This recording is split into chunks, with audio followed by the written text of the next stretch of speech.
Hey everybody, this is the Post Movie Podcast. I'm Steve Head. I'm John Black. And we're here with our guest Brett Michelle with the Boston Phoenix and the Boston Herald, and Sean Burns with the Philadelphia Weekly and the Improper Bostonian. And this is our worst of 2010. This is, I think, at least what I was going for here was like really the utterly shittiest films, the ones that I just fucking hated. You know, that was basically my criterion. Brett, you were saying beforehand that you had a combination of, I mean, I'm just going for movies I hated. Oh no, that's it. The worst. No, it could be for different reasons, but yeah, just the worst. I don't think people appreciate. We see so many movies that, you know, for us to pick bad ones. My first list, the first pass, it was like, 40 movies, and I was like, get it down to 5. I was like, well, this wasn't terrible. This wasn't awful.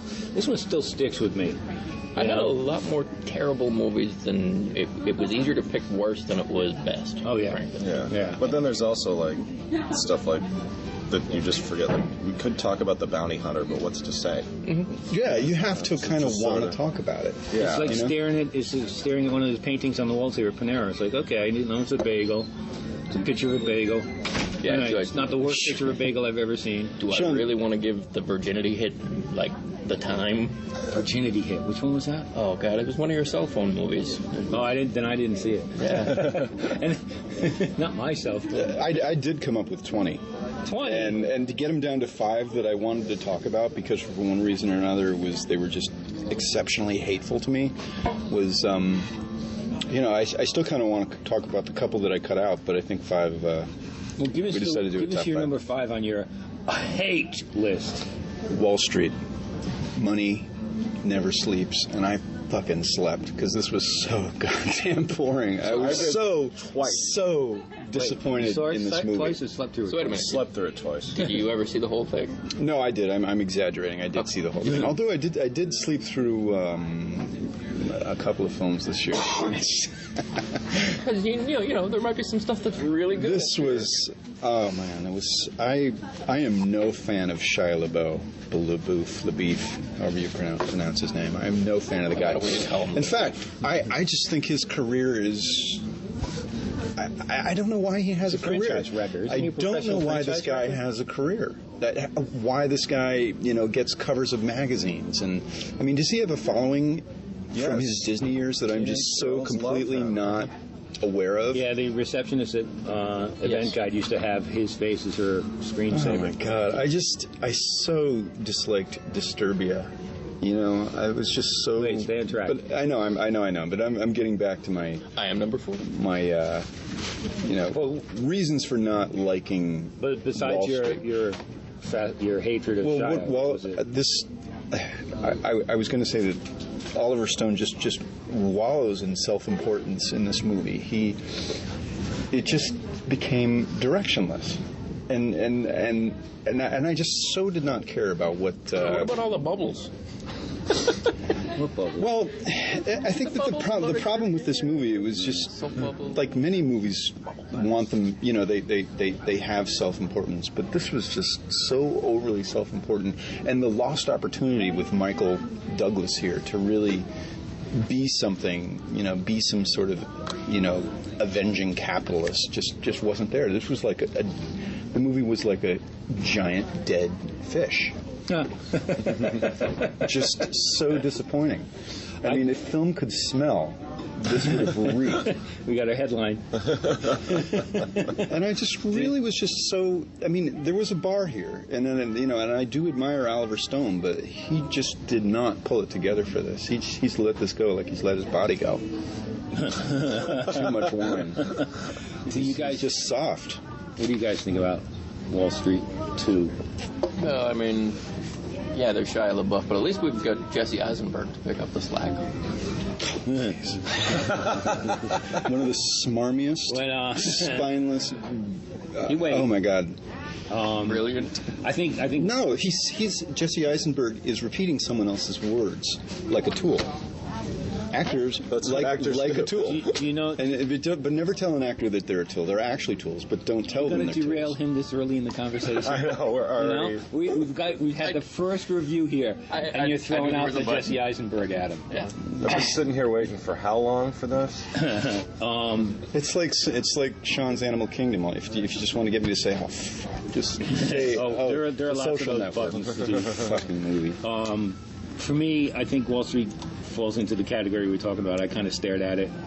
I didn't care either way. I just seen, what was the one Douglas did that was before the Solitary Man? Solitary Man, that was a good That was a good movie. That was fun. It was fun to see him do that and be that character. And he did a good job in that. And then you watch this, kind of like, I liked seeing a little bit of Gecko, but his legs were cut out from under him. Yeah. And Susan Sarandon, where the hell is she just coming from in this movie? She and all of a represents the sudden, housing all of a crisis. I sudden, did see all of a that part. sudden, Okay. you know, and she's the some sort of grounding connection to Gordon Gekko. I'm just like, And you know, and then we're a supposed to British care kid. about this relationship Mulligan. that he's having with Yeah. Carey Mulligan. yeah. You know, it just so much did not matter. It was a pointless endeavor. Okay. And I was almost hurt by it. Wow. Did you want to throw yourself in front of a train? Fucking movie. You know, it's just like when people are given an opportunity to make movies, and there are a number of people in Hollywood who resent Oliver Stone for having the for having the freedom he has to make movies, and then not follow through on the responsibility that given the opportunities, you know, other filmmakers would have really taken advantage of. And this is just. It was a lackadaisical effort and indulgent. So I'm done. All right. Sorry. I'm not done. Number 5 is Colored Girls. What do you mean? It wasn't for you. Yeah. Look at the title. Yeah. It For was, colored girls and bread. it was for the middle-aged black lady sitting behind me. Oh, can we just best have an crowd. amen for that crowd that was with us that day? I want that crowd at every movie. That was the every best urban crowd. movie. I don't want them sitting there during, How did they get that? Shakespeare. Really? It was nice that we saw it at the Stewart Street. Yeah. So it was, Harking back to the days of the 57. I had more fun that afternoon. Oh my god, there was church going on in my row. but nothing to do with the movie, right? I thought the movie was fascinatingly weird, though. Fascinatingly off the rails. I know. But in a way, Yeah. man, I was not bored. I mean, the way this shit kept piling up, and then the dude throws the kids out the window. Oh, that was the moment for me. That was it. That was the balls out just most awful moment of the entire movie year for me. Dangling the kids out the window and then dropping them? I was stifling my laughter. So much during that crowd scene. would have killed you. They would have killed me. Oh, God, yeah. They would have. I might have joined in the frenzy because I was already chanting back like I was in church, like you said, you know? Like, Dare I all in say they response. would have lynched me? It is amusing where there are those moments in the theater where nobody's laughing except for Brett. But you can understand why he's doing it as opposed to some critics who laugh inappropriately because, like, the scene changes. Or the, you know, oh, a tree! We know who that is.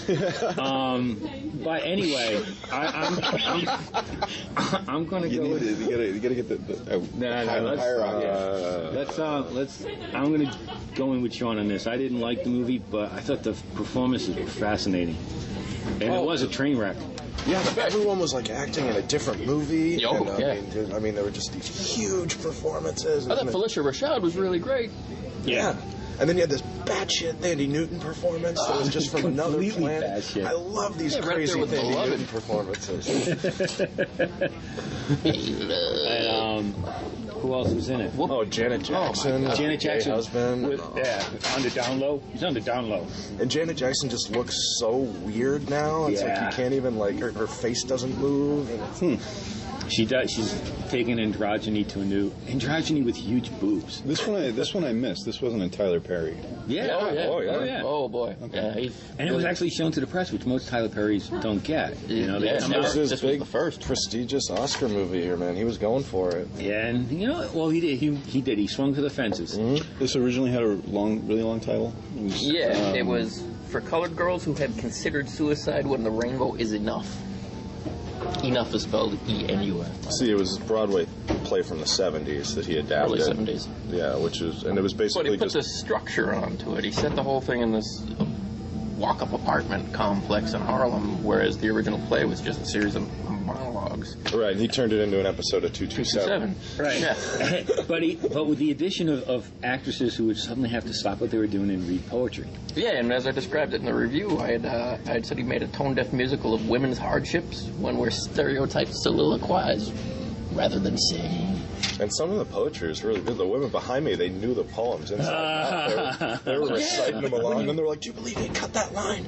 It is, but you put it into that movie, and it's like it stops it's it dead, awful. just like a musical It's so would. jarring. It's fascinating because you have this like crap Tyler Perry soap opera, and then they stop and are talking in iambic pentameters. I mean, it was wild. I was not bored for a second, man. Well, and that's just it. The way the way he filmed the poetry readings, you know, it's like the lights go on out behind him or go lower behind him, and everything's changed. And it's suddenly like, oh, poetry time, yes. And then they read it, and I'm like, I have no idea what they said. You know? Brett, I have to ask you. You really stick with stuff. Have you ever walked out of a movie? Walked out? Yeah.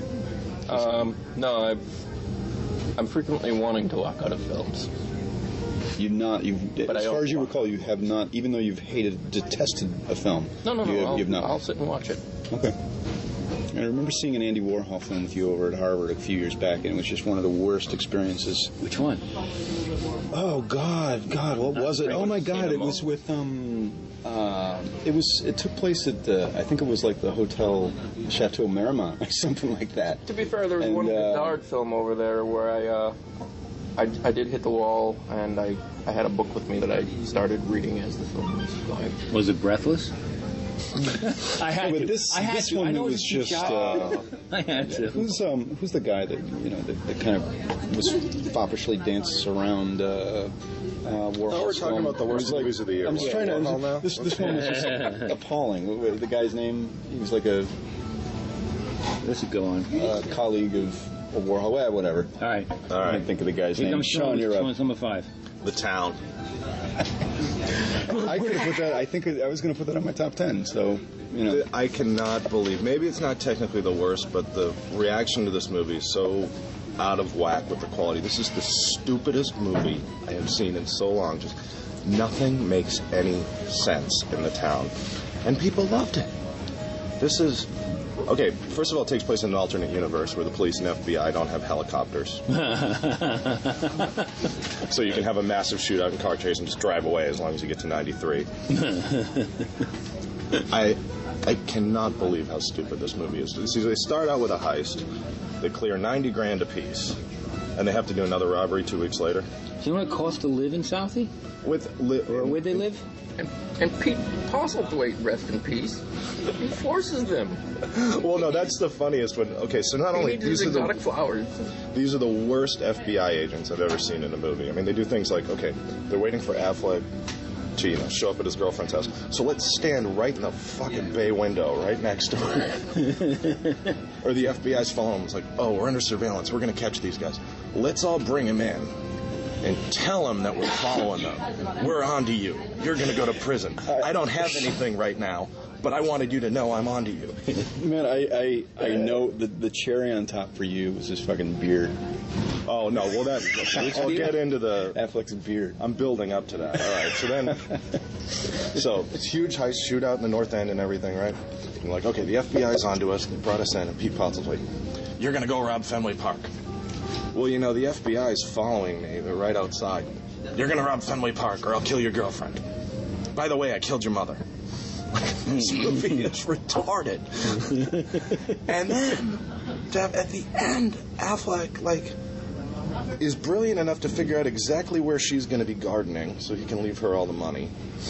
Which I love that she happened to find that not anybody else was in the garden one day going, oh shit, here's all this money. With the little tangerine to hint that he's hiding in Tangerine, Florida. It's her private garden. It's not a public garden.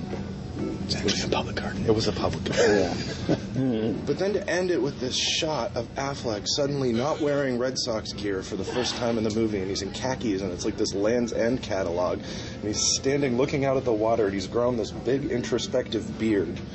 and just gazes directly into the camera. And then it fades out and it was directed by Ben Affleck. Like, doesn't he have people who love him? And can stop him? Like, I mean, when he showed that to Matt Damon, what did Matt Damon say? He said, "How about them apples?" Yeah. Matt went quiet. I love this movie. Coen I brothers and made True Grit. You know, and that's the quiet one. I cannot. You didn't people love mention Ben Jeremy Renner. What was wrong with him? Oh, well, no, Jeremy Renner, the performance was fine, but it was one of those great writer's device characters where he's crazy. He can do anything. Like, oh, we need someone to shoot at a cop for no reason. Renner will go nuts. I think I recall seeing Warner Brothers Oscar ads for the movie featuring Jeremy Renner leaning up against the mailbox. It's like the quintessential scene. They're now trying to Pre or post bullet. pre-bullet. No. I think he was trying to go for a sip of the the Diet Coke. At that point. I mean, I could not believe how dumb, and people took it so seriously, and they're talking Oscars for it. I mean, it's the stupidest thing. Don't be surprised if it takes one of those 10 slots. I'm sure it will. I'm fascinated. And then I pick up the Boston Phoenix and read that it's better than the Friends of Eddie Coyle. Which, I mean, what's that senility? No comment. What's with your That I didn't. Who wrote that? Friends of Eddie Coyle? No. Seven is better. I mean, I love the town, but I wouldn't. I don't know if I. I got mine. Okay. Love Ranch. I wish I saw this. Did anyone see it but me? No. Joe Pesci and Helen Mirren. Joe Pesci makes movies? I mean, talk about, again, we talk about how Piranha 3D was made for me. Helen Mirren as a whorehouse mistress in Vegas. Joe Pesci coming back from the dead, as far as I knew. And He's my coming back former in showgirl. Scorsese's next book. The dark-haired girl in Showgirls. Gina Gershon's in it. Yeah. The crazy psycho Asian girl who is always pulling her dress up at premieres. By Ling. By Ling. All it, so I'm like waiting in line before it opens. And it was awful. Helen Mirren was like, she's like 1,000 years old before she meets a young boxer. Publicist told me it was great. A young boxer puts it to her once, and suddenly she's, soft focus and, hair made up. Joe Pesci doing every bad Joe Pesci impression through the whole thing. Taylor Hackford directed. Mr. Helen Mirren. Mr. Helen Mirren. Shook his hand once and just was happy all day. It's the closest I'll get to it. But You didn't like Pesci singing at the beginning of the movie? no. There's no business like whole business. How did I not see this? I'm so angry. I don't know. This was just such a fucking train wreck, and I wanted it to be so bad it would be good, but it was just so bad. But it's one of these movies that's based on a true story, but they couldn't get the rights to anything, so they spun this whole other yarn. Right. So instead of the Mustang Ranch, it's the Love Ranch. Oh, but the facts just went out the window. They turned it into this whole other beast. Oh, when they have Christians protesting outside the whorehouse with signs like, leave our husbands alone, and that giving an opportunity for every whore to come up with a golden heart suddenly and talk about how they help the world by keeping their legs open. So again, it was partly my disappointment. I did have very high hopes. For Love Ranch. But the actual thing I saw was just awful. It was just awful. So that's my number 5. Okay, I'll avoid it. I'm putting it on my Netflix queue as soon as I get home. No. Just because I think it's awful doesn't mean I'm telling people they shouldn't see it. I really think they should. That's a good point. This is like, you got to see this, and then, you're just a better person after seeing it. And it's one of these movies that it's a period piece. Yeah, 1970 something. And into the 80s, but it's shot on, the Genesis. Oh, my favorite camera. Yeah. So it's such a digital-looking picture where it totally ruins any sense of... But the black women had afros. The white women had, like, those Pocahontas braids. Sure. Joe Pesci had... This is probably clothes from his own wardrobe. Although they pretty much all had breast implants that came much later. Even Pesci. All right, that was my number 5. Steve? God, I can't come up with enough negative words. You had 20. No. Enough negative words to describe Cop Out. I can help. Yeah, we can all help. on this one. Clunky, Kevin Smith. stilted. Kevin Smith. Tracy Morgan. Yeah, and it was even too long. I think it was even too long. You know. Well, no. The problem with it Cop was- Out is it's nowhere near as funny as the movies it's attempting to satirize. Yeah. It's supposed to be a spoof of 80s cop it buddy was too comedies much- that are much funnier than it. The idea of it being an Still much in-joke funnier. wasn't. Yeah, even the idea know- of a Harold Faltermeyer score was better conceptually than the actual. Well, because I'm- they would just simply Yeah. cues from Fletch the whole time. They didn't use their But own actually, score. even beyond Kevin Smith, I am done with Bruce Willis parodying himself. It's just. What was he even doing it's that though? dead. Because I No, feel like he- Willis was just. No, like, him being there. serious, he knows Yeah. Willis didn't want to be there. he's in on the idea that this is funny, even though he's playing. You know, I didn't get that sense at all. he's in on the. No, it's not funny, but he's in on the idea that it's supposed to be funny. Did And he it doesn't not work. really hate working with Smith on that film? Because that famously. really It comes was, across on on screen. No, but You know, It's who's not- also I always the felt really- like there's no one as famous as Bruce Willis who's been in as many shitty movies, and somehow like his career stays afloat for some reason. I think it's because you can watch him in movies like this just completely disengage from the suckiness around him. Like, what was that one he did with Halle Berry? That was kind of like the same thing. Like, Yeah. where you just see He was Willis the just like, boss and- yeah, he just like checks out of the movie and he's kind of like, this isn't my fault. Look, I hate being here as much as you, and you're kind of like, oh, I still like Bruce Willis. It was Right. It was because he shows up in something like The Expendables for 4 minutes, and you're like, "Hey, Bruce." you know, it was not a pleasurable experience. Combined with the fact that Kevin Smith goes on about how people shouldn't hate this film unless they paid for it, or they shouldn't offer an opinion about it unless they paid for it. Well, this and has that, been and that fascinating he self-destruction because on his because part. he has this career that he takes this job that's outside of his normal way of doing things. So he assumes all this responsibility. He goes to Chicago, makes a movie. A lot of people reporting to him. You know, you've got all these pressures and stuff. So we're supposed to cut him some slack because he's got economic issues and managerial issues and things like this that he has to. An inept issue. Yeah, that we're supposed to cut him some slack for bad editing, bad writing, but this bad wasn't even performances. This is the lamest thing Well, I've it seen. wasn't even- Tracy. I think Tracy Morgan is really funny, but I think it in part Someone actually hired him as a director. they're letting him. How does that happen? you know, Who would think, oh, Kevin Smith, he'd be a great person to direct? Okay, for example, you have these scenes in the movie where, it's a comedy, so you allow a certain number of takes for improvisation. They let Tracy Morgan go too far. It was not funny. It was not funny. On a number of occasions, you just let the camera roll, and the people in this nucleus that is the brain that makes this movie thinks it's funny, but it's actually not. I just remember those scenes that would drag like out with Tracy Morgan going on and on and on, and Bruce Willis just gazing Just off into the distance, lame. like not even Lame. listening to him. I think I laughed twice, and both of the times were at Sean William Scott, but they did away with him, Parkour guy. Yeah. It's just. No, it's still- and then I admire Kevin Smith, but this is a letdown in a creative way on many levels. This was bad editing. This was bad tracking, bad camera moves, bad sound. See, I mean, expect we were that from listening Kevin Smith. to bad ADR, where you can see. Yeah, but you expect, technically, even his good movies look Yeah. and sound like I mean, shit. Yeah, I think we and already something do close. cut Kevin Smith some slack. Not way too And there's much. a point. Yeah. And there's a point, and this reached it.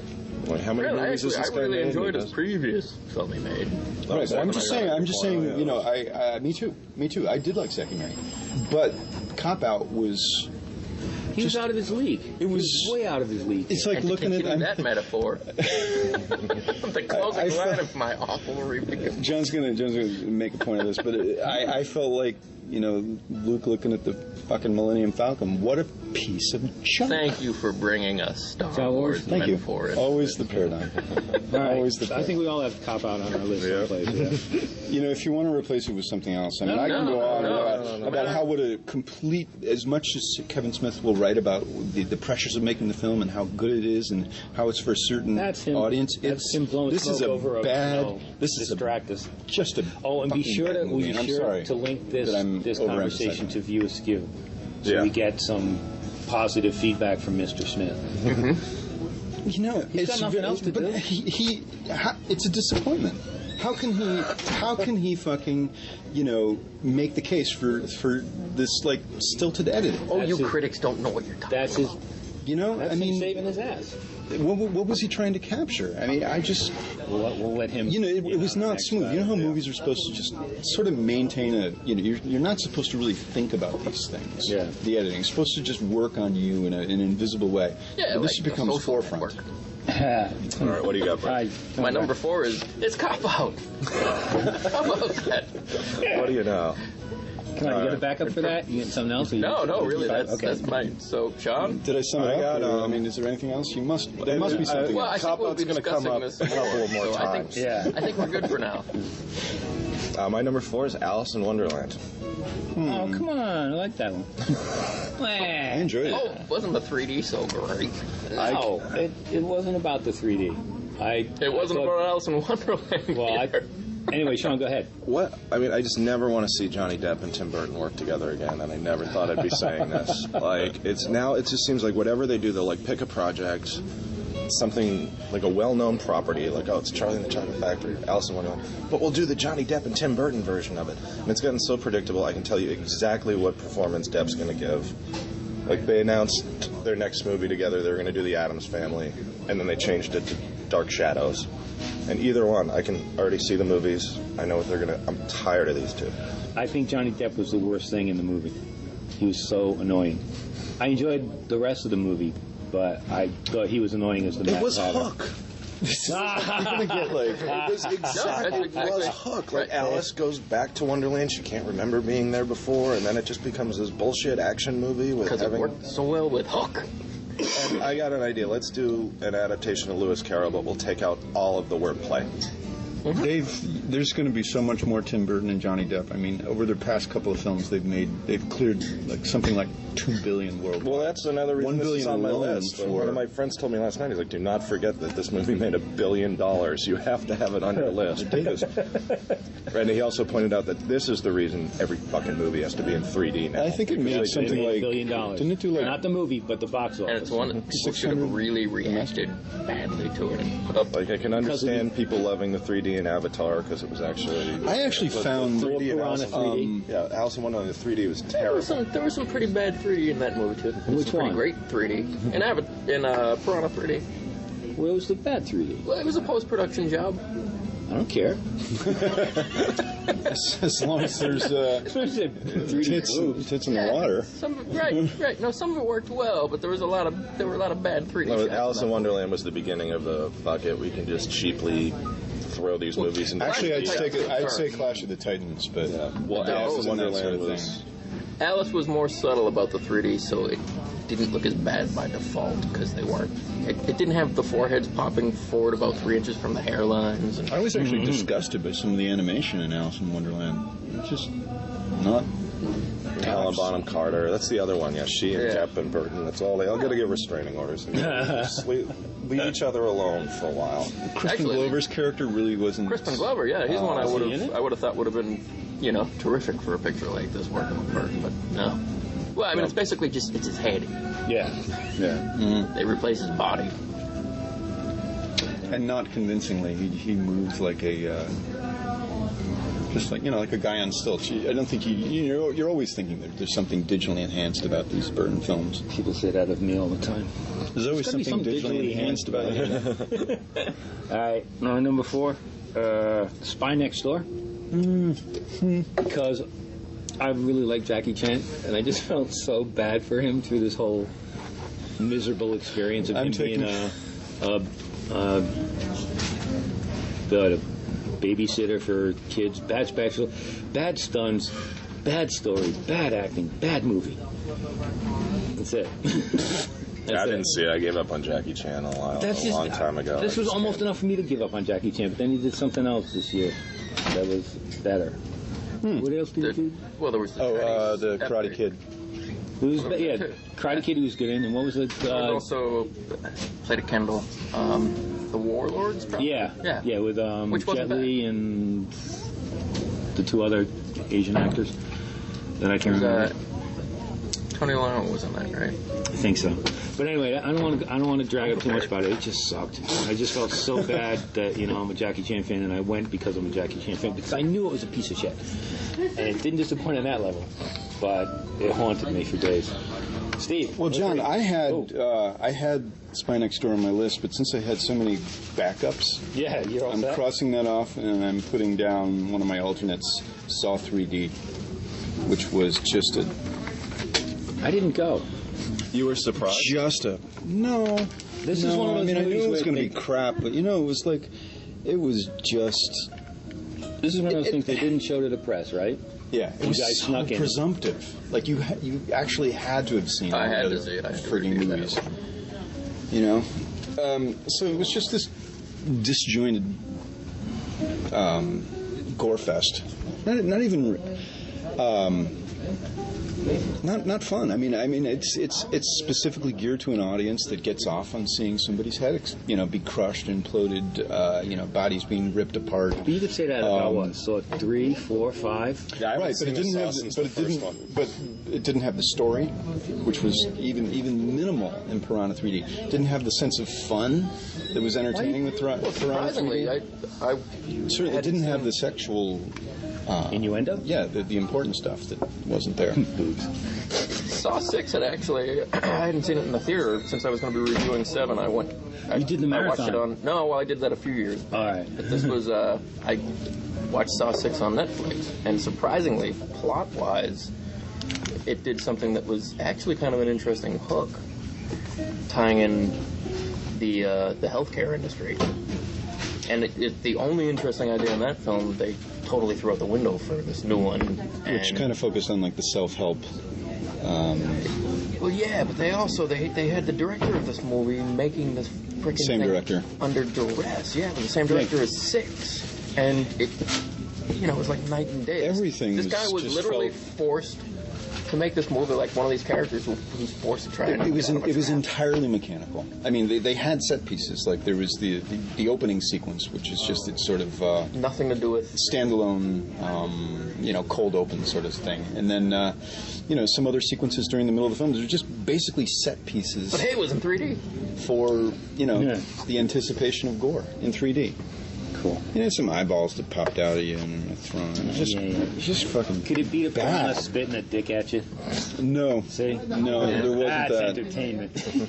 There wasn't that. It was just this, false buildup of tension, the push and pull of that. It was just freaking lame. And then they had this scene where the guy had to break into this warehouse to save his girlfriend from getting ultimately, killed, whether or not, whatever. But, Oh, well, the plot was, I can't even remember which one, but it was, he had it was to, the like, exact walk across- same plot of probably the 5th one. Yeah, well, he I don't had to know, walk, someone go could through all write these clarify this shit. Yeah. obstacles, with the swinging hooks and the whatever. It's just as bad as it was going to be. It was just bad. And I also, my disposition at the time was not good, so. That wouldn't affect your viewing. Number 3, Brett. Number 3, Yeah. Remember Me. Oh, excellent. I'm so angry I missed that. Oh, boy. You haven't seen it yet? You missed the great No, I liked ending of I was all going to go time. to the screening, then something happened, and all of a sudden at like 4:01 that day, the minute the screening ended, my phone is ringing. I know. Yeah. Everyone in South New York, they're calling me like, you won't fucking believe what happened. Did you see it, Steve? I did not. Robert Brad, Pattinson. so you- I think Robert that is not Pattinson, yeah. something I'm interested in. Moony-eyed romance. That's it's the movie opened in 1991. With the death of this one character, blah blah blah. It was all just very tragic until these two young kids they find each other. But yeah, it's a period piece, and I really just didn't put together why it was a period piece, and I really should have. Until terrorists flew a plane into Robert Pattinson. Now we know why they did it. Oh my God, what an exploitative piece of shit! And I was at the screening with this college age press. It was the college press, and there were girls who were just. I think it was the most profound thing they had ever seen, and talk about me laughing hysterically in the theater. It was a shitty Boy, movie. that was. That was the one. It was a shitty movie even without the ending. Oh yeah, but that just took it. But then, it just bad movie. beyond shit. Just bliss. Yeah. So it'd be like if they They made Pearl Harbor in 1942. Yes. Right. Yes, exactly. Right. That is. Oh, I have to rewrite the review now. Sean. Eat, Pray, Love. I was going to put Sex and the City 2 on this list, but then when I saw Eat, Pray, Love, I was shocked because it was a movie even more loathsome. I've got Sex in the City too. I figured We all you have guys would Sex mention- and the City 2 on our list. It's interchangeable. I couldn't believe Eat, Pray, Love was worse as far as just watching a narcissistic, materialistic, just friggin'. I mean, just what a cunt this woman is. She was unlikable. You were using that word walking out of the theater. I still laughed. I have never seen anyone so. Here's the plot of the movie, right? She ditches her husband, treats him terribly, runs off with James Franco. He dumps her. So somehow she has unlimited funds to travel the world and stuff her face in Italy and go to Bali and whine to everybody about her boyfriend. And every other scene is some sort of dinner and with people toasting her and telling her that she's the most wonderful person. And all she does is talk about herself. For like 2.5 hours, right? It goes on and forever. yeah. And then like Javier Bardem falls in love with her, and I was wishing like he was going to shoot her in the head with a cattle gun by the time he showed up. Didn't you like Richard Jenkins? No, I didn't like anybody. Like she finds the one The Texan guy who in Bali to explain Hinduism. Gives her. He's got his own story. Yeah. She obviously she knew that she had these. She was very judgmental, and she judged him, and he kind of turned it around on her by giving her supposedly profound life information, helpful And life then information. and how did it end? With him telling her how wonderful she is. The whole movie is just like this blowjob to this character with everyone. Like, you're so great. You don't see her do anything remotely good or interesting or she's a monster. Or even just, the first word, the eat. That's not me. the way they would make it try to be like food porn, it's like, oh, this is the best, it was like the first pasta she's ever had that wasn't out of a fucking can, and she has to go to Italy to have it, and then the first time she's prayed to God, and Wait, but didn't she give a whole bunch of money or something to? She a woman got to help all of get a her house? friends to give money to this woman. Right? She convinced For the all her article that friends she to do wrote? it. No, they never mention the writing career, which is interesting. She gets her friends to buy this person a house, but it's mostly that inspired them to give their money away. Elizabeth Gilbert, her book wasn't. No. I mean, in the movie. piece? It was, Or I forget. I just remember because it was like one of those blindside acts of goodwill where Yeah. like she gets the beatific lighting and everyone like this girl. She's like, I gave someone a house. Like, well, no, you didn't actually. So really, And then they have another scene where everyone tells her feeling that she's better. wonderful. Yeah. And she's like, oh, that's it. I'm great. And not to mention, like, could they have found more unflattering angles to shoot her from? Like, Julia Roberts, she's a movie star. Having seen some recent tabloid photos, probably. Yeah. But isn't You this don't the want to movie see those that? lips in close-up slurping spaghetti, man. I mean, Isn't this the movie that buried Scott Pilgrim? no, the Expendables buried Didn't Scott they Pilgrim. open same weekend? Or Did Scott Pilgrim open against the Pretty Expendables? much. No, the Expendables, Eat, Pray, Love, and Scott Pilgrim opened the same day, and the Expendables crushed them all, which was exciting because it was the first time an Eric Roberts movie ever beat a Julia Roberts movie at the box office. You live for those little moments in I our don't jobs. know. The Expendables was sweet. I'm sorry, but it was. sorry. Don't be sorry. All right, we're on 3. Valentine's Day? Oh my God. Yeah. Speaking of awful Julia Roberts movies, Again, Gary Marshall is one of those people who I know I'm in for a lot of sentiment. I know I'm in for a lot of Hooker with cheesiness. a heart of gold. Yeah. But every once in a while, he does a movie I really like. Flamingo Kid. Yeah. Just Yeah. I've so always I- been afraid to rewatch that. I imagine it No, will it hold still up. works. It still works. But it's one of those all-star cast movies. And it's another important lesson to me not to fall for the Jessica Alba trick. She sucks as an actress. If she would stand there in her underwear, I would be happy. All she would have to do is parade around in her underwear, fine. But this Ashton Kutcher, dragging up, was it Shirley MacLaine? Yeah, it who's was like Shirley the MacLaine and devil. Hector Elizondo. Yeah, just Hector Elizondo on a And a Gary Gary Marshall. in a Gary Marshall Marshall movie. it's all about romance, what happens on Valentine's Day, blah blah blah. So it's a waste of time. It's a waste of talent. Just sucked. It's Very actually more suspect. painful than Valentine's Day usually is. Yeah, Like, in it made Valentine's reality, Day yeah. worse. And to actually bring out a movie that parades around every worst cliche about the Hallmark holiday of. And they were parading the guy from Twilight, wasn't this? Or was that? Yeah, the werewolf Yeah, boys. they were basically using his. Oh, and Taylor Swift, Yeah, everyone in it's named Taylor. There's Yeah. a lot of people named Taylor. And no one group, no one pairing of people in the movie has enough time in the movie, which may be a good thing, to develop any kind of story. Because it's just, I've got 100 actors and I'm going to give everyone 3 minutes. The one on the airplane? Who is she with? Bradley Cooper. Bradley Cooper, again. 'Cause he's not smarmy. Yeah. Yeah. And just a piece of crap. Jesus, So, I could have put 18 on here. we all, Come to I think thought we of all it. had 18. You're number 2, Jesus. Steve. Well, I've got like a freaking tie here because I've got just 2 left, but I got 3. Pick one. Just pick one. Last Airbender. I was gonna go for Takers, but I'll tell The you what. Last Airbender is much worse. If you want to go Yeah. for Takers, because I have a feeling. yeah, go. You take you have Last Airbender. Yeah, thanks. Okay. No, I'll do just whatever go- you want. That is just the coldest, most boring Which, fucking Takers? movie. Last Airbender. Go with But Takers. Takers quickly. I think my impression of this movie is just summed up by the unbelievability and that stupid fucking hat that Hayden Christensen wears. Oh, and the Just- douchebag do you fedora? think for a second that he would be friends with any of these guys? And it was It's just a different kind of dark side. And Granted. the quality of the film. I mean, there was anytime they moved the camera sideways, it was a blur Yeah. because of it was an equipment choice, and it was so. Genesis. Oh my God! And Well, no, then- but the Hayden and then- Christensen thing's interesting because, okay, so it's basically, because it's an all-black cast except for him, and if you look, they've, like, swapped the roles. Oh, no, he was playing black, too. He was playing the role the black guy usually plays in movies because he plays the piano and wears the cool hat Yeah. and gets Yeah. all the chicks Oh, yeah. and dies first. Yeah. He was the black sidekick. It was just like a photo negative of the usual. The only way that these guys are ever in the same room together is because of a paycheck and their agents.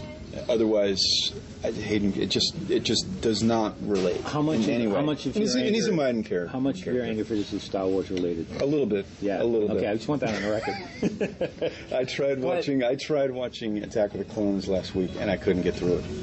Hayden Christensen was so bad, I couldn't get through it. His mechanical but the Blu-ray's laughter. coming out soon. It's going to just- be wonderful. Yeah.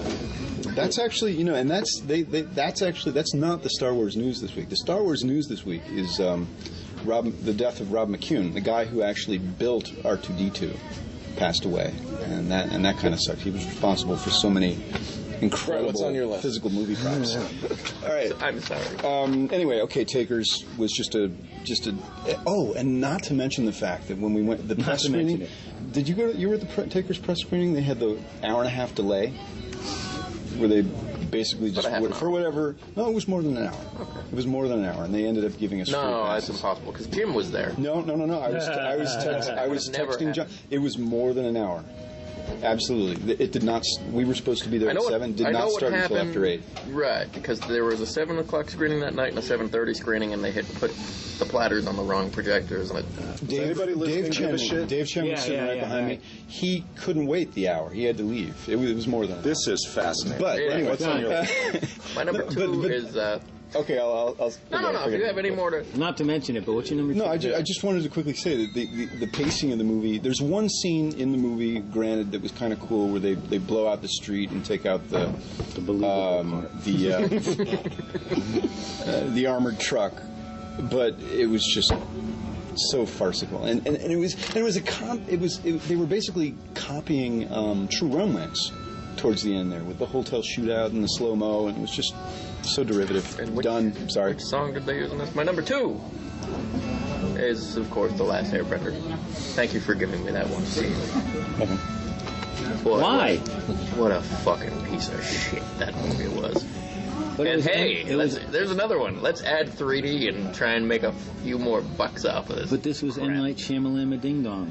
Yeah, it sure was. And boy, he's been on a streak, hasn't he?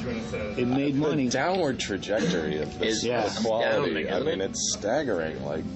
Even the Like he made a movie worse than The Happening. even Wasn't The Happening was the on very the young list last year. fans of the cartoon this is based on, the Avatar: The Last Airbender, It's awful. hate this movie. Yeah. How often does that happen? Well, because I think the big problem was to have the fight scenes be all little children standing doing Tai Chi and nothing else happening. Actually, We'll just add it in post. I had never seen the cartoon. I know it's got its fans. I actually Yeah, watched. but we're adults. We don't watch Nickelodeon cartoons. I'm sorry. It's true, but just for shits and giggles, after seeing the movie and it was just dumbfoundingly awful. I watched the first episode of the series and it's like, hey, here's this happy little kid having fun. It's like, this isn't in the movie at all. And wait, all the characters' names, they're pronounced differently. Why wouldn't they even... Anglicized. Without just question, like just the most boring film. But just the shoehorning of this entire mythology into this short, like when they're just happen to, oh well, her soul's gonna go into the fish, and then if the fish dies, then she has to go in the other world, and like it's just dropping these giant turds of exposition. Well, yeah, apparently it's an entire season of a show that he compressed into this, it's less than 2 hours long. I remember thinking they were just making it up as they go. They were.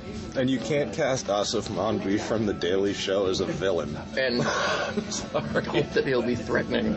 Yeah. But, But Brett, yeah. did you have What? a high expectation at this point for Shyamalan? No, but did I think it could get any worse? You say that with every movie, though. It's like Lady in the Water is like the only you can't make, and it's all going to be uphill from Lady in the Water. Oh my God, that happened. I thought it was supposed to be uphill from the woods. He's the next Spielberg, He is. Just ask him; he'll tell you. Although it had really quotable dialogue. It'll be interesting to see where his career goes. Goes. No, seriously, whether Isn't it? he'll be making more movies. He will be making more movies.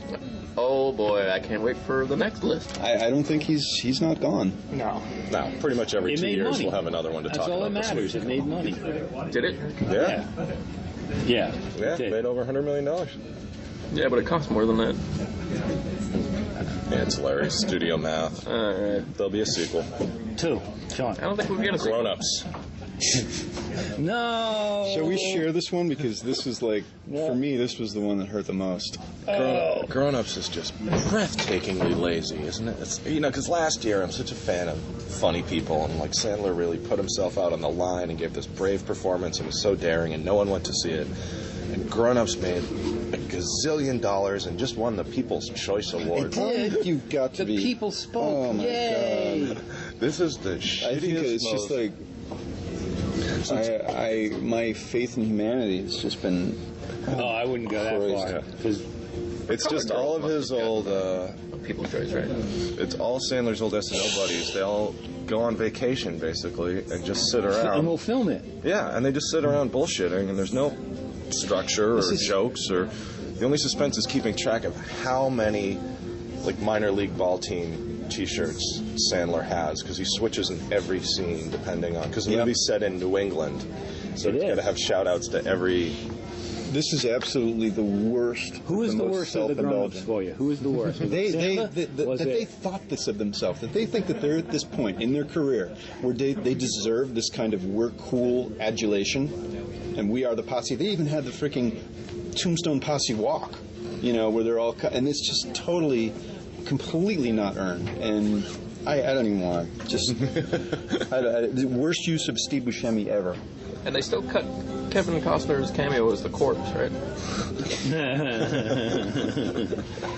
Yeah, anyone who gets that reference, send us an email at. So, postmoviepodcast@gmail.com. I love just they have no idea how to end the movie because nothing's been going on besides them giving terrible lectures about family values. So oh shit, let's shoehorn in a basketball game at the last minute. I think who needs to take the blame here is the director, Dennis Dugan. He is a bad director. Oh yeah, well, we A need. bad director. And bad directors, they can potentially make a good movie, but he's consistently made bad movies. And they're usually, it's Sandler's production. And he's company. like, you know, I think he's like, he's kind of like It's like Movie Sandler. Factory, Sandler's. Did he hire him just because, you know, like Sandler wrote this and this guy can take the blame for it? I mean, this is really Sandler's Sandler's happy with movie, it. and the other Sandler's guy's like happy the with it. tool. Okay. Tool. This This is what people want from Sandler, and I think he's capable of so much more interesting Oh, things. it was too low. It was too low, and the fact that they have this game at the end where they think they're. Why does the whole fucking town show up to see these guys? Hey, Dennis Dugan's got another movie coming out What the? in a month or two. Is it the one with Sandler and Jennifer Aniston? Yeah. I stopped when I walked down the hallway at the Commons and I saw a poster of Sandler and Aniston together again. Walk that hallway. Yeah, it's a gauntlet. It's like a dozen movies. I want to kill myself before And seeing it'd any be one like of there's a these. giant poster from there's a giant photo from The Godfather, and then you turn around and it's like Aniston and Sandler together. Oh look, there's Marlon Brando. Like the hall for people who were thinking Hey, of it's committing Natalie Portman suicide. and Ashton Kutcher. You were saying Ivan Reitman, grown-ups at the end of I think I interrupted you. Just like No. The game there No, at the end. it was a joke. completely absurd. Just Didn't Dennis Dugan kill Moonlighting? Yeah, he did the last. he did. Yeah. Yeah, he did, and I think he did Married with Children too, didn't he? Episodes of that, or maybe no. Married with Children was the fucking Spy Next Door director. Remember, he was an actor too in the Unidentified Flying Oddball. Two of these. Here's a trivia piece. Okay, so I think Dennis Dugan directed Problem Child, and the guy who directed Spy Next Door directed Problem Child 2, or maybe it was vice versa. But either way, there's a Problem Child in their past. All right. What do you got? You know, I'm going to go with Charlie St. Cloud. Anyone see this? No. Am I out on it? Am I no. having imaginary screenings again? Oh no, I was there. You knew this was bad because the publicist was trying to encourage me that Zac Efron was really a good actor. Before we'd even seen it, Minda's like, "Oh no, he's really good. Give him a chance." And I was like, "I haven't seen the movie yet. I'll give him a chance." So, what is this movie about? A guy who, at the same time every day, goes off in the woods to play catch with his dead brother. There's other religious but there's even more layers, though. layers. Yeah, well, Yeah, it's like, fine. Oh, look, this guy ate corn. This guy ate peanuts. There's layers. I reviewed that movie. I reviewed that movie for the Herald. If there was one time I wish the fuck I could have reviewed a movie for the Phoenix, that would have been it. Because you could have used that word. It would have been, the quote would have been, "I see dead people, and I fuck them." Yeah, His brother? no, yeah, That was the reaction. No, it's the dead girlfriend. yeah. That's one of the twists. So he just Yeah. hangs out with like dead people all day. It's just like It's Javier Bardem the film. Sixth Sense for the High School Musical group, Yeah, and I it's just ruined the movie. and just watching Efron try to work his way through this. But he's banging a dead chick for like a Half the quarter of the movie. movie, Yeah. The trailer, I haven't seen it, but the trailer looks really soupy. Oh, it's not even the soupiness. It's just the absurdity and but it's absurdity that they take very seriously. They want you to believe that this is, this has religious overtones and undertones and Oh, and it's supposed to be set in the South Shore, yeah, but it's in the Pacific Northwest. It's just, yeah. It's and they got all these fake backgrounds, these lens flares to sort of. remember Perfect Storm. Remember at the end when the guy's dying in the water and a giant head appears? That never happens in this movie, but it was the same kind of feeling I got. Like, it's just so fucking ridiculous that, there's all this superficial emotion going on, but, there's a bigger message here, John, and you're just missing it. Oh, but the girl who's been dead for a quarter half of the film, though, Yeah. turns out they're able to revive her somehow, and she's not brain dead. Zach Lovin will do that. Yeah. So he loves So her, he back, fucks to her life. back to life. Basically, Yep. yes. Now I want to see this. Just Zac Efron liking girls just seems so weird. It's Science fiction uncomfortable. already. He looks much more comfortable playing catch with his dead brother. I liked him in, Every time the Me and same Orson day, Welles. the cannon goes off, and he has to run to the woods no matter what's happening. And Oh, yeah, play 'cause catch if with he his doesn't- dead brother. Because the first time he misses it, dead brother's all upset. Right. And the dead brother's going to finally go away to to where dead brothers go. Yeah. Jazz Heaven. Jazz Head. All right, so that's my number 2. My number 1 was Grown Ups, because that was just the shittiest of the shit. Wait, where's The Social Network? Yeah, you got 15 others in there. That was the chair. You hated that movie. I hated The Social Network, We've exhausted but it's that a well-made movie. Oh, but it wasn't on. It wasn't on tape. I found it displeasing. Come on, there's- Granted, David Fincher, exceptionally talented. I really like him as a filmmaker. I like his stuff. I didn't think You this don't was have a to stretch. justify it. Yeah, But, give us you know, give us one of your You can dates. go to the. go to the real. I was pulled between Tooth Fairy and Little Fockers. I think I hated Little Fockers more than Tooth Fairy. Tooth Fairy had Stephen Merchant. Tooth Fairy had Ashley Judd. I Had Julie kind of like that. Andrews. It's Stephen Merchant, yeah, Julie Andrews, but poor Stephen girl. Merchant I dig. But I did greatly. Told you yeah, Maria to me. sweet. Yeah, I know. That poor girl. Little Fockers was a piece of shit. It really was. I don't know if stuck. I outwardly said that in the review that it was so No, you said so piece of shit. bad, but it really was just a stinker. Man, it was so just a studio movie. You know, it was like going But through haven't the you always process and wanted to making see Ben Stiller inject Robert De Niro in the penis with an adrenaline shot to make his chemically enhanced erection go away? There was really nothing about this movie I wanted to see other than Jessica Alba. Again. Playing, and she's playing a character named Andy McDowell. No, I'm sorry, Andy Garcia. Excuse me. Yeah, right. But is there a punchline to that? No. No, there's still kind of bumbles over. But like every single thing in the movie, there's like a half-assed setup with no punchline. Well, she Again. plays him And on the again. idea that And again. you know that she knew it. That she kind of vexed him with the idea that she didn't get the joke that she did. Who directed But there's no joke. Chris Weitz, Paul yeah. Weitz, Paul Paul Weitz. Weitz, who did Cirque du Freak, American Dreams, Yeah, he's not a good filmmaker. American Pie. But I got to tell you, Cirque du I was delightful. curious to see what De Niro and Keitel were going to do for their 2-minute scene, and that was great just reunion. a great loss. Another one of those things where you thought that the comedy was going to be there, and the actors certainly thought it was going to be there too. I'm not sure they did. Actually, but- I think they all got their pay, and we're very happy to. Well, I show tend up. to assume that they still believe that they thought they were funny and they weren't. But Just generally, I Keitel try to had no just character. avoid De Niro movies now because I just get really sad. this was, Isn't it the 30th anniversary of Raging Bulls coming out? yeah, 30 years. Yikes. yeah. This is very, very far at the low end of, I don't know.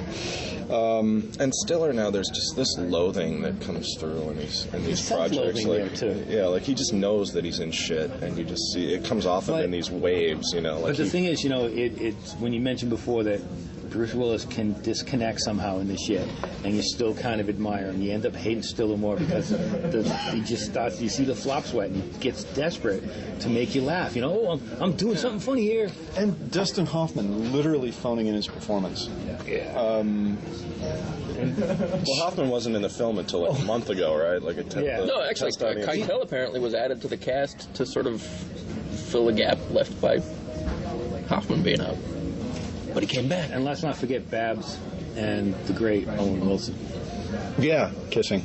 It's actually a poorly constructed film too, which is He's about disappointing. ready to try and kill himself again, isn't he? Owen Wilson? Yeah. Yeah. just by watching the movie. Well, yeah. Lately. Oh shit! I'm in Marmaduke. All right, time to go. But I just to nail this one home, Grown Ups was simply the most shittiest film of the year. That was the one that really took it for me. What you got, Brad? We're at number one. You're number one. What's your number one? Well, we were talking earlier about do I ever walk out of movies? And there's certainly, this was a movie that I wanted to walk out of over and over and over, and that hasn't happened. So, okay, it happened this week at Country Strong, which you're looking for that next year. Preview. But it was a movie by all rights should have been designed for someone like me. It's a filmmaker. I've really loved his output. You're And gonna tell us the movie. Yeah. You know what the movie is. Furry Vengeance? Is it Furry Vengeance? Yes, I'm into furries. You don't even know what that means. I knew those rabbits were endangered. It's Scott Pilgrim versus the World. Boy, could I have For a had moment there, I a thought worse you were going reaction. to. I thought you were going to say the Mike Lee film. No, I was really going to say Sin Nombre. But no. I mean, I should have loved Scott Pilgrim, and I wanted to rip my flesh off. There was a guy who came in at the last minute of the screening and sat in the press row, a couple seats over from me, right in front of Jim Bernier, and I literally thought this guy was going to masturbate in the theater. Every time there was... I was bored.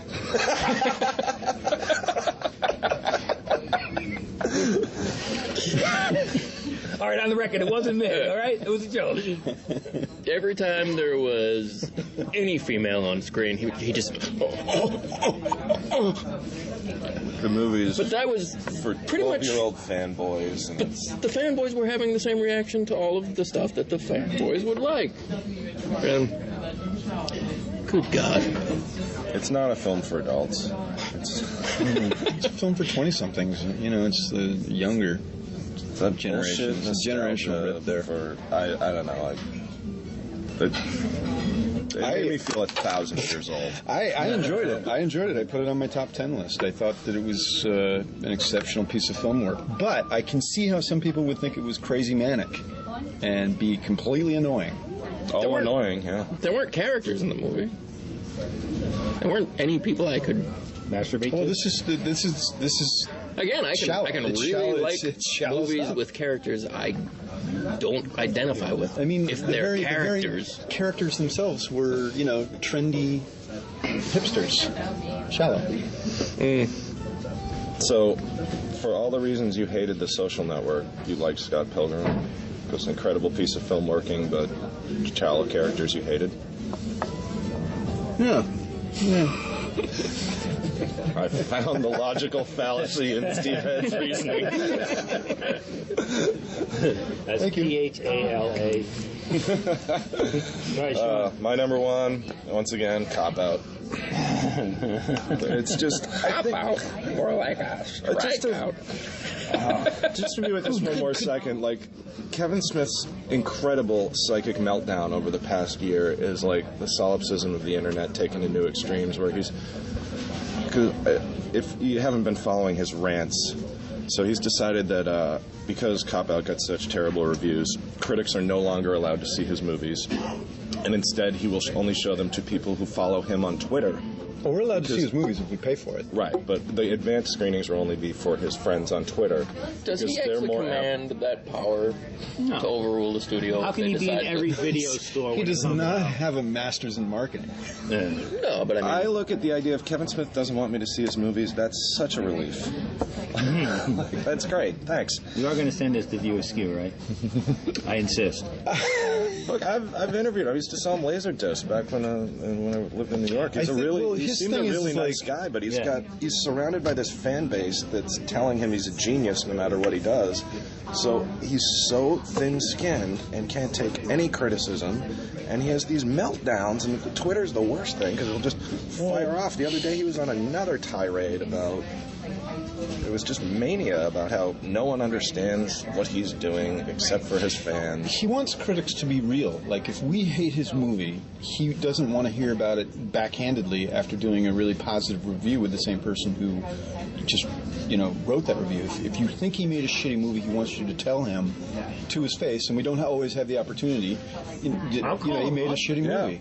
What's You know, his phone so this, number? I'll call him and tell him everything that's wrong with he it. doesn't like the idea that it comes off as backhanded. But Wait, how does it that's- come off as backhanded if we're published Right. Yeah. critics? We're professionals. That's just the way it happens because for him. he doesn't get You know, my because you meet him newspaper? first, you do an interview, but apparently when you do an interview with him and you've already seen the movie, he wants you to tell him then exactly what you think of his movie. I made Just sure not be to real. mention his movie the last time I interviewed him because it was Clerks 2. We talked about everything else but Clerks 2. I told him I like Oh, did he tell Jersey you about Girl. how That he gives had me been up credit for a fucking his year. wife all night? Yeah. But I think it's, in a way, it's like that people are trashing this movie so much is that he has the ability to make a great film, Well, and he maybe let not us great. down. I think he has done some stuff in the past that's great. Like? Only Chasing Amy. I liked it very much. But I don't. It was great for what it was. I mean, that to get into a thing about Chasing Amy, you know, that's low budget Miramax. At that time in my life, it was. I never take it. Like David Gordon profound. Green said, like talking about Kevin Smith movies, it's the Special Olympics of film. Because we like all accept that he can't do certain things, and he gets special standards. But he doesn't even seem. He doesn't want to know. It's No. like. And he doesn't want to improve himself as a No, director. he's lazy. Yes. Like, this is what I do. This is my thing. If you don't like it, There is a And that's like- complacency, perhaps, and I'm sure he would disagree with that, because we're supposed to believe that he's really trying his hardest, but perhaps there's a limit. You know, But I mean, this is a obviously. guy he's the first one to admit that he's not much of a director. So why would anyone hire him as a director? yeah. Well, he's an incredible salesman. Cop out. Here's some money I found on the couch, and we can get Kevin Smith for this, right? You can pay him to officiate your wedding. Yeah, he will sell anything. I mean, this guy's an unbelievable shill. Like, you go to What, that website. I mean, how many action figures has he made of himself? Right. And The special limited edition doesn't do one. any action. You know? Yeah. Here's the coat I wore. Here's the hat I wear. Here's the beard I wear. I think he has ability. He's shown some things in the past. Pieces of his movies have been great. Yeah, he but did. this, because I'm so disappointed with it, because he has this ability, Well, and he lets down. Well, he's got a disappointed horror in you movie too, coming out. because you didn't like it. So there you go. So you're not allowed to see his next movie. And fuck you. All right. I want to just end on that note. But I Give gotta us something, John. Give us something. You know, I'm going to give you, it's two movies that were actually the same movie. The Backup Plan and The Switch. Women whose famous, beautiful women whose biological clock is ticking, do whatever they can to get a cup full of jizz. Both movies are the same story. You know, you need something to wake up to in the morning. Yeah, but it's just like, That you know, first cup of juice. yeah, and yeah, it's like, okay, especially, I'm just tired of the whole thing. It's like, okay, Jennifer Aniston and what's her name? Jennifer Lopez. Jennifer Lopez, the two Jennifers. You know, make pretty much the same movie where they have handsome men masturbate into cups and give them offspring. I don't need to sit through this shit. Period. End of discussion. But you did. I did. I'm pissed. And it's just like, you know, and it Just it's fall like, asleep, I'm John, tired. like I do. I'm tired of sperm as a comic prop. It's too precious. Yeah, I didn't see either of these. I think like the goal of all these movies is like just to make you hate women, though, right? You end up hating women and the men who masturbate for them, not to them, not with them, for them. You know, and they're just the weeniest guys. You know, and there's like who is Jennifer Aniston is in the stirrups, and Robert Klein is inseminating her. You know, Oh, God. He looks like a doctor, huh? he's the doctor. He's not. Oh, I thought Yeah, I know. Damn it. No. Robert Klein was putting it to her. That would Yeah, but then she ends up, you know, so she like goes to the sperm doctor, gets juiced up, and then meets a handsome guy, fucks him, and then, you know, has a baby. But it's not his, but they learn to love each other. And meanwhile, Jennifer Aniston throws a sperm party for herself, and a drunken... Let's call it a shower. Yeah, she throws a special shower for herself, and a drunken, besotted Justin Bateman... It's a bukkake party. Yeah, he knocks over the intended sperm, fills the cup in a drunken... Yeah, I read about the premise of it. Isn't it basically a rape? That he's trying to get his sperm inside this woman who has It rejected could be him? seen that way. I felt violated. That way. Yeah. Well, it's also But then it's like, you know, the rest of the movie is how, you know, even though we know what happened, although he was too drunk to remember, and it's about how, you know, suddenly he has to mind the kid somehow. She goes away for 6 years because that's how long it takes the kid to develop traits that look like Justin Bateman, so then he comes back and starts acting like him, looking like him. And the only thing worthwhile, Justin Bateman, Justine Bateman, the same, crush. all the same. It's a sister, yeah. But I'm just sick of it. It was just such a waste of Yeah, I skipped that one because I'd already seen The Bounty Hunter, and it's like Jennifer Aniston. How many more shit films? I mean, has she ever done anything remotely watchable? This is Yeah, just she enough. did that indie thing where she worked in a Supermarket. Yeah, The Good Girl, The Good yeah. Girl. But that wasn't really her movie. Yeah. That was, you know, and No, she but was these, like, Office studio Space wasn't her movie. vehicles No, she's they're in. determined to Mike make Wade. us like her, and I refuse. Gerard Butler was in that one too. Yeah, that was, I mean, The Bounty Hunter. I even said, leave it up the list. 'cause There's a we're gonna guy talk that about had- it. Anyway. Those two, just titans of shit. Like, seeing them together, it's like, neither of you have been in a good movie. I just want to. I think we should. Next time that there's a movie on this subject, I'm just going to wear a T-shirt that says "Leave my sperm alone." And that's it. I'm going to end on that note. Yeah, that was. It was a rape. You know, it was a rape via plastic cup. I know. Thank you, John. Like, You know? sort of like that rape in True Grit. Well, Jesus. No, there was no rape. All right, well, there's another think- year down the train. I think Right, that there's does another it. year down the drain. Thank you. That was good stuff. That was good stuff. Not just bad, but really fucking bad. So, I can't think of anything else that I want to add other Say than goodnight, Steve. it's time to say goodnight. But as always, check us out online. We're at post-movie.net, and we're on Facebook too. And if you get the time, if you have the time, we'd love it if you could leave us a review on iTunes. That would be fantastic. Kevin Smith especially, pay attention to all this when you get to SubView. What's the email for Kevin Smith to write to you, Steve? Postmoviepodcast@gmail.com. Look forward to hearing from you, buddy. Until next week. So long, everyone. Bye.